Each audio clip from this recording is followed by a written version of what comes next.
Good morning, everybody, and welcome to this, I think, the 8th session in the program I called Certificate in Leadership and Management. Last week, we really looked at the management process, and we talked about issues of planning, controlling, directing, and organizing. And I think I concluded last week's session, if I recall, by describing the issue of being able to differentiate between urgent and important. There are many things in my life that are urgent, but really there are few that are that important. I'm always reminded of the story of Mary and Martha. Where Mary was rushing around trying to get food and drinks for our Lord and his disciples. And Mary just sat at Christ's feet and indeed anointed his feet. But the words of Christ to Martha when she complained that Mary wasn't pulling the weight always strike home to me when we talk about urgent and important, because he said something along the lines of Martha,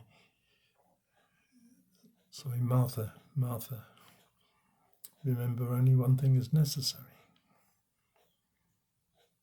And different Bibles have different interpretations on that. But what he was trying to do was to recognize that the importance of what Mary was doing, as opposed to the urgency of how Martha was behaving. That's a little side issue. Today I want to talk about probably the world's most famous basic model for business planning. And whether you like it or not, your church is a business.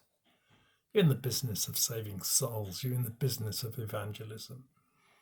So don't give me this hooey about, it doesn't apply to us. Well, it doesn't if you don't want to be successful. But if you do want to be successful, you need to follow a certain process. It's tried and tested. As I said, it was developed in, I think, the 80s. By the London Business School and was subsequently adopted by most major corporations in the world as a good process to go through to achieve the results they wanted. I refer to this as the MOST model of business planning. M-O-S-T, the word most. Now, most begins with the word mission. Now, sometimes people talk about mission and sometimes they talk about vision. They're actually two different things. A mission has an almost certain purpose and completion. So it's the big picture that we're aiming for. Now, we don't have a mission statement in Christian Warriors for God. We have a vision statement. And vision statements are different because vision statements describe a destination that we will probably not reach. But that doesn't prevent us from striving for it. So they are slightly different when we talk about mission statements or visions. I mean, I can make a mission statement over just going on mission. It can say something along the lines of, I intend to go on mission into these countries in order to do this, that, and the other, da-da-da-da. And sure, I can follow that through and deliver on that mission. But a vision statement tends to be more open. less easy to get your hands around. So, for instance, in Christian Warriors for God, our vision statement talks about we want to make disciples of all the world. It goes on to talk about how we will do that, why we're doing it, and how we measure our success. You see, when you're writing a vision statement for your church or for your organization, a good simple framework to use is this. Complete the following 4 sentences. We want to. What do you want to do? The second sentence is, in a way which, how are you going to do it? The third sentence is, in order to, what's the final outcome? And the last one, but not least, is our success will be measured by, and then you have to put something there. So that's a good starting point for sitting down with a blank piece of paper trying to work out what a vision is. Now, for most of us, as Christians, when we have a vision, I know when the Lord anointed me to set up Christian Warriors for God, initially it was all very fuzzy. It was all in here. I'd just been challenged to make disciples of all the world. I didn't have a model of how I was going to do that. But actually, it was using professional skills that I took what the Lord had said to me and started to define it and refine it so I could work with it. So, M, first part of the MOST model, stands for mission / vision, depending on what you're actually trying to achieve. The O of the word MOST stands for objectives. Now, you can't have a picture of success because, you know, and I think I've mentioned this before, we move towards and become like the things we think about. You can't have that unless you put in place some specific objectives related to how you're going to achieve it. So, in Christian Warriors for God, we said, you know, these are the sorts of objectives we have. And those objectives, unlike the vision, will probably change annually as you achieve things. But they have to be there in the first place as you kick off. The objectives might be numerical. You might say, we will increase our number of churches by 10%. We will increase the congregation by 25%. I mean, there may be specific in our sense, or they may be more generic. It really doesn't matter. But following the mission and the vision, you do have to have some objectives. Now the S stands for strategies. You've got to have strategies. A lot of people misunderstand the word strategies. Let's be clear about what it is. Strategies provide you with a general direction. They're not specific. They indicate how you're going to achieve your vision. So it's okay me talking in the vision of Christian Warriors for God that we're going to make disciples of the world. But the question becomes one of, well, how are you going to do that? So our strategies say things like, we will use every conceivable form of technology in order to reach people. First one. The second one says something like, we ourselves will evangelize. However, we will operate primarily as facilitators and enablers. That's a general statement of direction of how you're going to work. So you need to have in place strategies, and you don't need many. I mean, 3, 7 maximum. I think we've got 5 actually in Christian Ways for God. But the T part of most, MOST, stands for tactical plans. Now, this is where management takes over.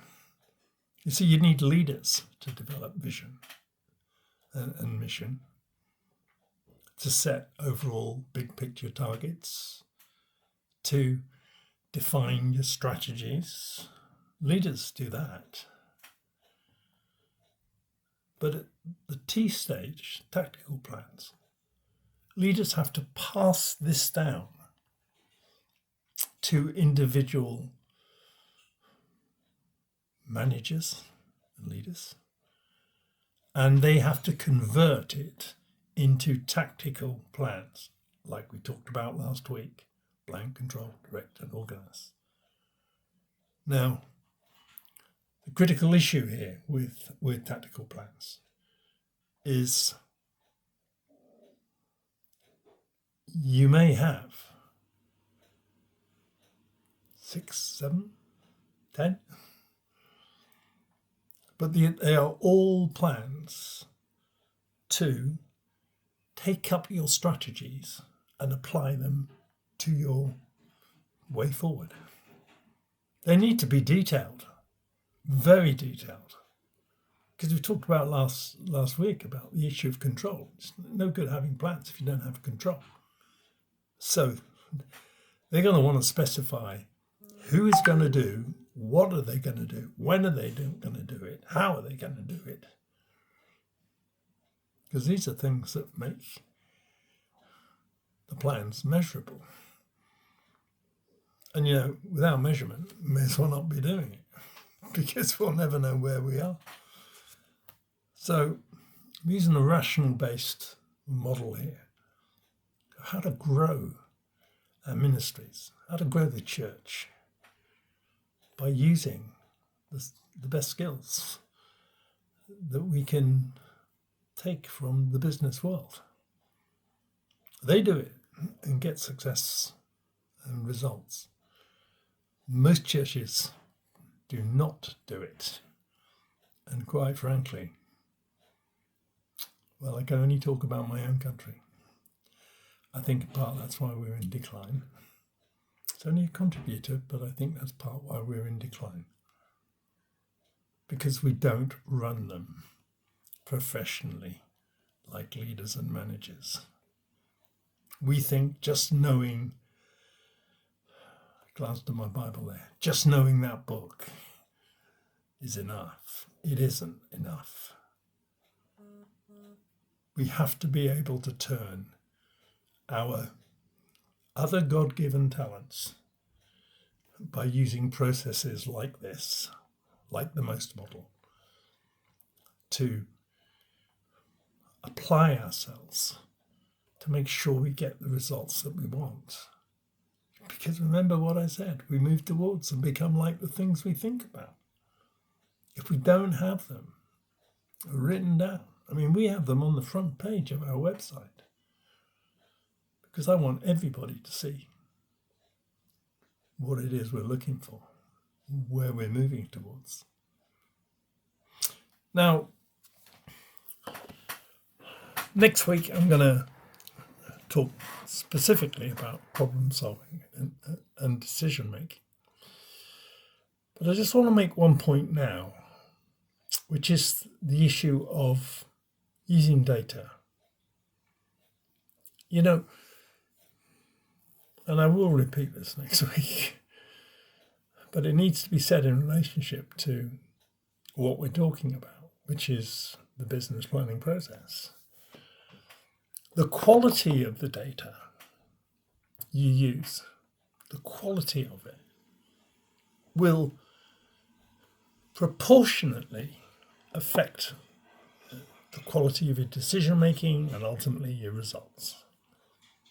Use poor data, you end up with poor results. So what is good data? Well, in major corporations, people seek to identify the things they know and the things they don't know. And they make their decisions based on that understanding. For instance, if I'm going ahead to, she's Christian words forgot, if I'm going ahead to start a new division, as I did recently with WhatsApp, I had to understand what I knew, what I didn't know. And the things I didn't know, I had to be absolutely sure that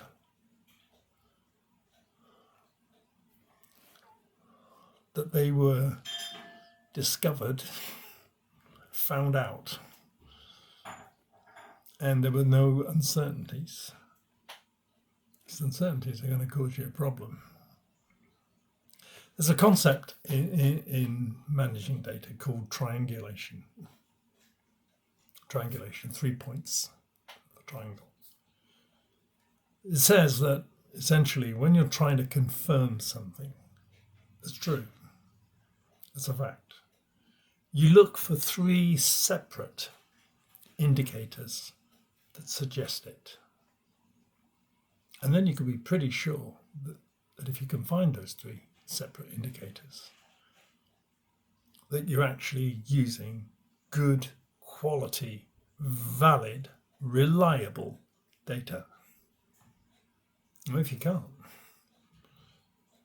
if you're basing it on, well, I just don't think that people are going to do this because people don't use WhatsApp enough.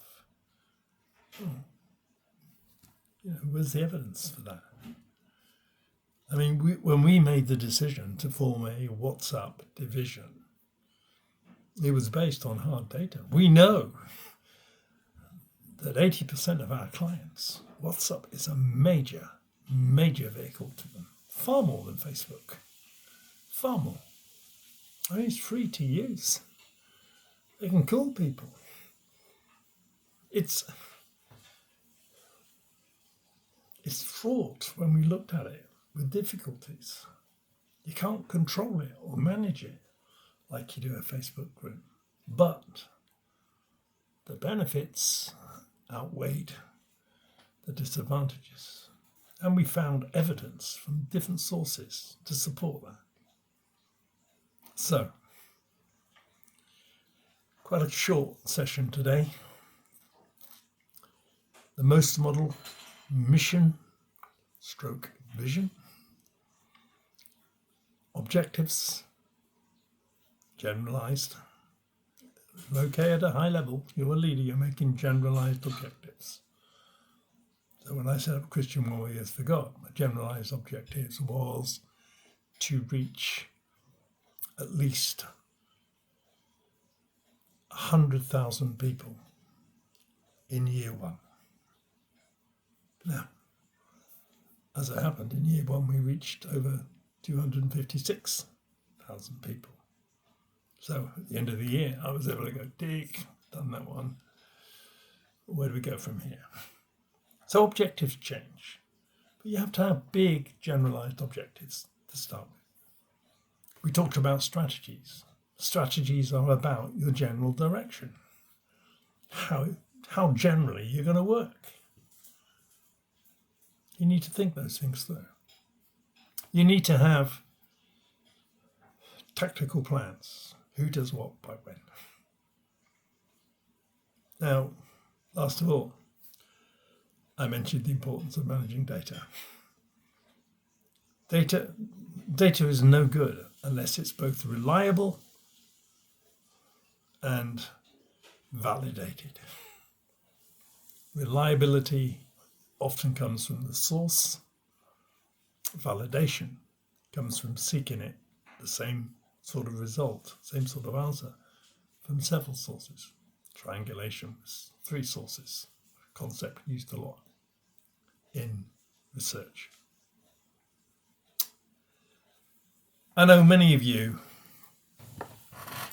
will be watching this thinking, well, yeah, this is all well and good for Microsoft and for Samsung to operate like this, but I don't need to operate like this.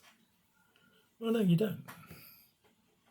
You can, if you so wish, plod along doing the same things today as you did yesterday, and nothing will change. Let me assure you, if you want results, you've got to do it correctly.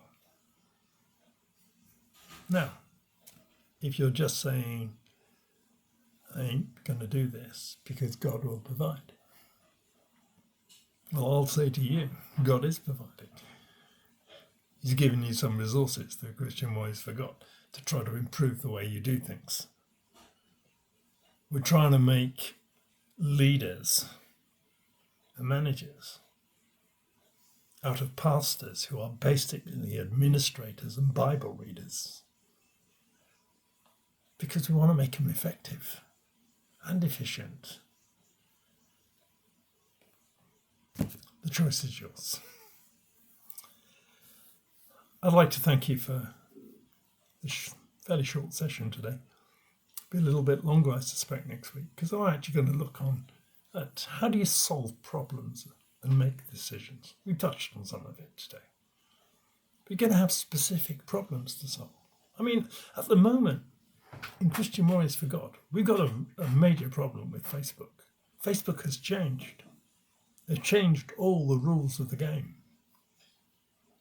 Now, I recognised a long time ago, we had, what we say in England, all our eggs in one basket. Now, I recognised that and started to do things about it, making sure we had other platforms we could use. Because Facebook has changed and is in the process of changing more. And its implications for us are high risk. Now, without a proper business planning process, because we talked last week in planning about having a contingency plan, and we haven't yet talked about risk analysis, but I'll probably do that next week. But without that, you just crumble, because there isn't anything else. We just keep praying. Of course, we've got to keep praying. That's a given. But we've got to keep praying that God, we know that God gives us gifts. He works through people. We've got to keep praying that we are convicted by the Spirit to hear truth when it is being spoken and be prepared to do something different. Not always easy. Most of us don't like things that are different. Most of us like to be able to predict. I want to predict that tomorrow's going to be like today. Probably won't be. But I like to predict that it is. I hope wherever you are, you're having a blessed day. And may God bless you in your ministry as pastors, as men and women of God. Couldn't get through a whole session without the phone ringing. As pastors, as men and women of God, but more particularly as leaders and managers, and not just people who stand in front of a group of people reading the Bible and telling them what you think it means. We ain't going to get the results that we need just by doing that. God bless you all. I'll see you all next week.